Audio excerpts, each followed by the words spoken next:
Hello, welcome to our presentation. In this presentation, we address the problem of weakly supervised action alignment. In this problem, the input is the video and the video level sequence of actions, also known as video transcript or grammar. It is a challenging task because we do not have any frame level annotation, and at test time, we have to predict when each action starts and ends. Action alignment is closely related to the segmentation problem, where the goal is to not only predict when each action starts and ends, but also what those actions are to begin with.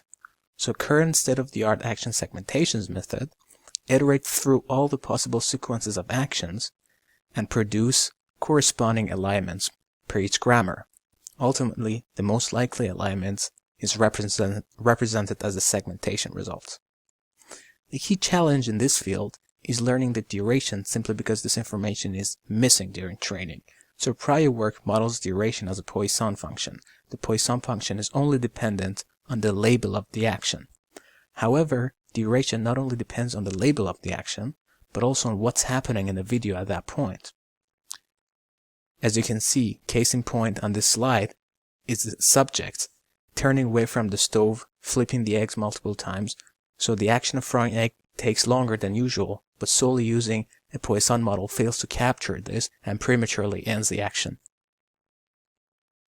So in our model, in order to predict the remaining duration of an action at any point in time, we rely on three sources of input. First, on the verb component of the action.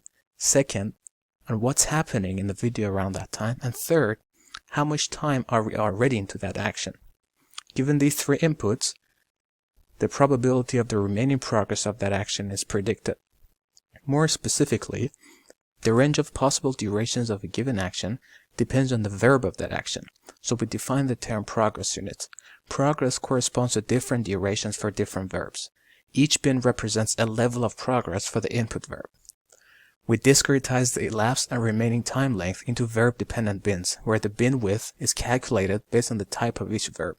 Simply put, each bin corresponds to a time scale dependent on the input verb. For example, for the verb take, each bin means 1 second, while for frying, it can mean 5 seconds. The output of the softmax function means the probability of the remaining progress for the input action to complete. This progress is eventually translated to time using this formulation. In order to align the video into a sequence of given actions, we maximize the posterior probability by integrating our duration model with a defined action selector network. Here's how our segment-level beam search estimates the most likely alignment of the input action sequence. Initially, a snippet of the beginning of the video is given to the duration network. The output is a probability of the remaining duration for the first action. This example begins with 3 alignments which are put into a beam. One by one, each alignment is processed. The next predicted segment is either the continuation of the current action or the start of the next action. Notice how each combination of predicted actions and durations make an alignment with a specific score. These alignments are stored as each entry of the beam is processed similarly. Once all the entries are processed, the top B alignments are put in the beam again, and we repeat the steps until we analyze the whole video. The time complexity of our segment-level beam search is linear to the number of segments, whereas previously it was a function of the number of frames.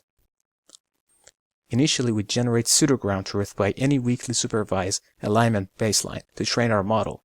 In our experiments, we initialized our model with different pseudo-ground truth and observed that the results improve in most cases, regardless of the baseline method used. Such improvements are consistent in the accuracy without background metric, because learning the duration of backgrounds has been challenging due to the lack of structure in those frames. We also included results of other methods initialized with an independent pseudo-ground truth. An interesting observation is that our learning duration network leads to superior results than the state-of-the-art, specifically in long videos, as outlined on the slide. Finally, we revisit the example shown earlier. Notice how incorporating the visual features allows our model to adapt and predict the action of frying egg more accurately than the baseline model. Check out our paper for more details, and thank you very much.